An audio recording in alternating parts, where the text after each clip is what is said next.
Yes, Valarmathi കുത്തഴിഞ്ഞ ഒരു സംവിധാനമായിട്ട് മാറിയിരിക്കുകയാണ് ഇപ്പോൾ PSC. അപ്പോൾ അതിൻ്റെ വിശ്വാസ്യത വീണ്ടെടുക്കണം.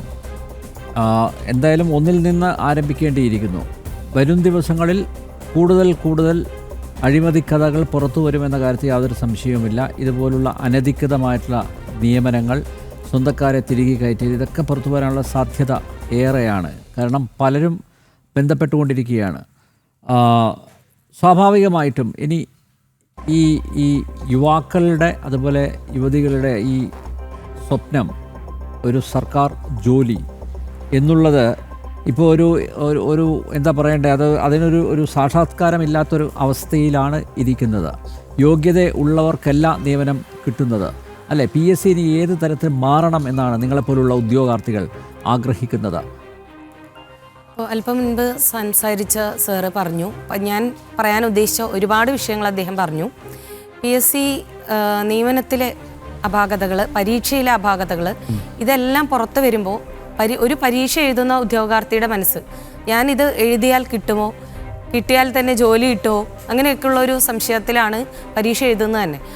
ഈ സാധാരണ ഒരു വർഷത്തിനുള്ളിൽ പഠിച്ച് പരീക്ഷ എഴുതാവുന്ന ഒരു സിസ്റ്റം തന്നെയാണ് നമ്മുടെ PSC എന്ന് പറയുന്നത്. കൃത്യമായിട്ട് പരീക്ഷ നടത്തുകയും സുതാര്യമായി നടത്തുകയും ചെയ്തു കഴിഞ്ഞാൽ തീർച്ചയായിട്ടും ഒരു വർഷം പഠിച്ച് വൃത്തിയായി പഠിക്കുന്ന ഒരു ഉദ്യോഗാർത്ഥിക്ക് അടുത്ത വർഷം ജോലിയിൽ പ്രവേശിക്കാൻ കഴിയും. പക്ഷേ അങ്ങനെ ഒരു സിസ്റ്റം അല്ല ശരിക്കും ഇപ്പം നിലവിൽ PSC സംവിധാനങ്ങളിലുള്ളത് എന്നുള്ളതാണ് ഏറ്റവും വലിയ ആശങ്ക. ഞാൻ വീണ്ടും പറയണം, നേരത്തെ ഞാൻ പറയാൻ ഉദ്ദേശിച്ച ഒരുപാട് വിഷയങ്ങൾ സാറ് സംസാരിക്കുകയുണ്ടായി.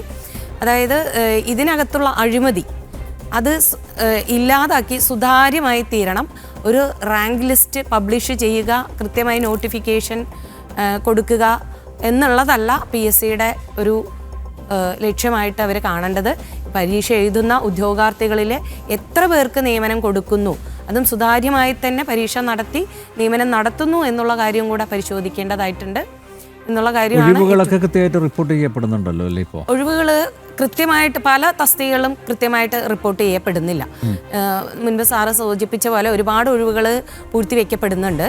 നമ്മൾ നോട്ട് ഫയൽ പോലുള്ള കാര്യങ്ങൾ DDയിലൊക്കെ നമ്മൾ ചോദിക്കുന്ന സമയത്ത് അതൊന്നും തരാത്ത, നമ്മൾ RT വെച്ച് ചോദിച്ചിട്ട് പോലും കിട്ടാത്ത ഒരു പ്രവണതയാണ് നമുക്ക് കിട്ടിയിരിക്കുന്നത്. ആ ഒരു ഫീഡ്ബാക്കാണ് നമുക്ക് കിട്ടാറുള്ളത്. അപ്പം തന്നെ നമുക്ക് മനസ്സിലാവും എന്തൊക്കെയോ അഴിമതി അവിടെ നടക്കുന്നുണ്ട് എന്നുള്ളത്. പക്ഷേ ഇതിനൊക്കെ രംഗത്തേക്ക് ഉദ്യോഗാർത്ഥികൾ ഇറങ്ങണമെന്നുകൂടിയാണ് എനിക്ക് പറയാനുള്ളത്. ഒരു തെറ്റ് നമ്മൾ ചൂണ്ടിക്കാണിക്കുമ്പോൾ മാത്രമാണ് അത് തിരുത്തപ്പെടുകയുള്ളൂ. അല്ലാതെ നമ്മൾ നമ്മുടെ കാര്യം നോക്കിയാൽ മതി, ഈ പരീക്ഷ പഠിച്ചു, ലിസ്റ്റിൽ വന്നു, കിട്ടിയില്ല, അടുത്ത പരീക്ഷയ്ക്ക് നോക്കാം. തീർച്ചയായിട്ടും അടുത്ത പരീക്ഷയിലും ഇതുപോലെ തന്നെയായിരിക്കും സ്ഥിതി. നമ്മൾ നമ്മുടെ വർഷങ്ങൾ കളഞ്ഞ് കുളിക്കുക എന്നുള്ളതല്ലാതെ ഇതിനെതിരെ ശക്തമായിട്ട് രാഷ്ട്രീയമൊന്നും നോക്കാതെ ശക്തമായിട്ട് മുന്നോട്ട് വരണം. ഏത് അഴിമതിയും, ഇപ്പോൾ PSC ആണ് നമ്മൾ ആശ്രയിച്ചിട്ടുള്ളത് എങ്കിൽ PSCയിലുള്ള ഒരു അഴിമതിയും വെച്ച് പൊറുപ്പിക്കാൻ പാടില്ല എന്നുള്ളതാണ് ശക്തമായിട്ടുള്ള ആവശ്യം. അല്ല, നിങ്ങളുടെ പ്രശ്നം എന്താണ്? ഇന്നിപ്പോൾ സെക്രട്ടേറിയറ്റ് നടയിൽ സമരം ആരംഭിച്ചു അല്ലേ? അനിശ്ചിതകാല സമരമാണോ? അതെ, അനിശ്ചിതകാല രാപ്പകൽ നിരാഹാര സമരമാണ്. അപ്പോൾ ഈ മഴ എന്ന് പറയുന്ന ഒരു പ്രതിസന്ധി നമ്മളുടെ മുന്നിലുള്ളപ്പോഴും ഞങ്ങൾ ഈ ഒരു ആവശ്യത്തിലേക്ക് എത്തിപ്പെട്ടത് കൃത്യമായിട്ട് ഒരു വർഷവും ഒരു മാസവും പിന്നിട്ട വേളയിൽ ജൂൺ ജൂലൈ മാസങ്ങളിലാണ് അധ്യാപക തസ്തികകളിലേക്ക് നിയമനങ്ങൾ നടക്കുന്നത്. കുട്ടികളുടെ അനുപാതം അനുസരിച്ച്, കുട്ടികൾ അധ്യാപിക എന്നുള്ള അനുപാതം അനുസരിച്ചാണ് നമ്മുടെ നിയമനങ്ങൾ നടക്കാറുള്ളത്. LPയിലാണെങ്കിൽ 30 കുട്ടികൾക്ക് ഒരു അധ്യാപിക എന്നുള്ള രീതിയിലാണ്, UPയിലാണെങ്കിൽ 35, HSA ആണെങ്കിൽ 45 എന്നുള്ള ഒരു റേഷ്യോ ആണ്.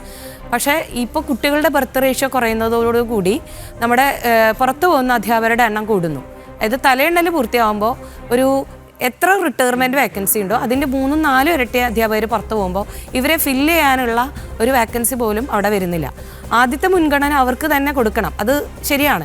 പക്ഷേ അവരെ പൂർണ്ണമായിട്ട് ഈ പറയുന്ന റിട്ടയർമെൻറ്റ് വാക്കൻസിയിലോട്ട് ഫില്ല് ചെയ്യുമ്പോൾ എന്തിനാണ് ഇവർ പരീക്ഷ നടത്തുന്നത് എന്നുള്ളതൊരു ചോദ്യമല്ലേ?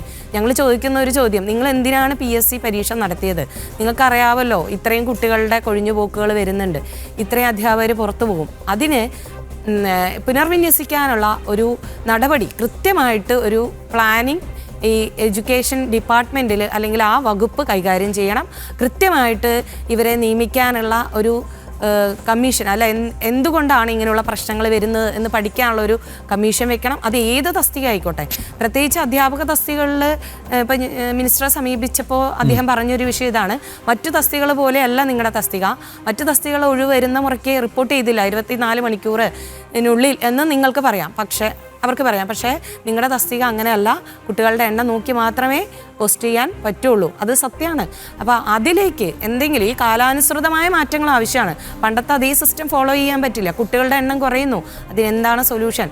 ഒന്നില്ലെങ്കിൽ അത് എന്ത് ചെയ്യണം, എഡ്യൂക്കേഷൻ വകുപ്പ് ഇത് എങ്ങനെയാണ് പരിഹരിക്കാൻ പറ്റുക എന്നുള്ളത് നോക്കണം. അല്ലാതെ പരീക്ഷ എഴുതിയ ഉദ്യോഗാർത്ഥികളെ ഒഴിവുണ്ടെങ്കിൽ മാത്രമേ പോസ്റ്റ് ചെയ്യുകയുള്ളൂ എന്ന് മാത്രം പറഞ്ഞ് ആക്ഷേപിക്കുകയാണെങ്കിൽ എന്തിനാണ് പരീക്ഷ നടത്തുന്നത്? ഞങ്ങൾ എത്ര വർഷം കഷ്ടപ്പെട്ടിട്ടാണ് ഈ പരീക്ഷ പഠിച്ച് പാസ്സായി ഈ ലിസ്റ്റിനകത്ത് വരുന്നത്. ഈ ലിസ്റ്റിന്റെ കാലാവധി എപ്പോഴാണ് തീരുന്നത്? 2028 മെയ് 30 കാലാവധി അവസാനിക്കും എന്ന് പറഞ്ഞാൽ ഞങ്ങൾക്ക് ഇനി ഒരൊറ്റ ചാൻസേ ഉള്ളൂ. അവസാനം നിയമനം നടന്ന എപ്പോഴാണ്? കഴിഞ്ഞ ജൂണിൽ കുറച്ച് അഡ്വൈസ് പോയിട്ടുണ്ട്. നിയമനങ്ങളല്ല, നിയമനങ്ങൾ കുറച്ചെണ്ണം നടന്നു. അത് പഴയ ലിസ്റ്റിൽ ഉള്ള ഉദ്യോഗാർത്ഥികൾ അപ്പോഴും ഞങ്ങളുടെ ലിസ്റ്റ് വരുമ്പോഴും പുറത്ത് നിൽക്കുകയാണ്. അപ്പോൾ അവർക്ക് എന്തിനാണ് അഡ്വൈസ് കൊടുത്തത്? അവർക്ക് ഉള്ള ഒഴിവില്ല, പിന്നെ എന്തിനാണ് അഡ്വൈസ് കൊടുത്തിരിക്കണേ? ആ അഡ്വൈസ് കൊടുത്ത് ഇപ്പം നിയമനം ആയിരിക്കുന്നത് ഞങ്ങൾക്ക് കിട്ടേണ്ട ഞങ്ങളുടെ അധിക തസ്തിക എന്ന് പറയുന്നത്, അതേപോലെ റിട്ടയർമെൻറ്റ് വേക്കൻസിയിലോട്ടുമാണ് കഴിഞ്ഞ ലിസ്റ്റുകാരെ അപ്പോയിൻ്റ് ചെയ്തിരിക്കുന്നത്. അപ്പം ഞങ്ങൾ എന്തിനാണ് പരീക്ഷ എഴുതിയത്? ഞങ്ങൾക്ക് അതിൽ കയറി പറ്റാൻ പറ്റിയിട്ടില്ല ഞങ്ങളുടെ ലിസ്റ്റ് വന്ന ശേഷം.